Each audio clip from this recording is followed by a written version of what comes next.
The ESP32 is a versatile microcontroller that can be used for a wide range of applications. In this video, we will explore some of its capabilities and what you can achieve in just 100 seconds. The ESP32 is a powerful microcontroller with dual-core processors, Wi-Fi, and Bluetooth capabilities. It's also easy to program using the Arduino IDE. With the ESP32, you can quickly prototype IoT projects, like a temperature and humidity sensor that sends data to the cloud. The ESP32 is also ideal for robotics projects due to its powerful processor and built-in Wi-Fi and Bluetooth capabilities. You can easily create a robot that uses sensors to follow a line on the floor. The ESP32 has an integrated digital-to-analog converter that allows for high-quality audio processing.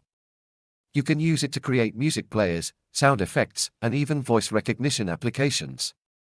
With the ESP32's powerful processor, you can easily perform real-time audio processing and analysis, making it ideal for applications that require audio input and output. The ESP32 can also be used for creating interactive art installations that respond to user input.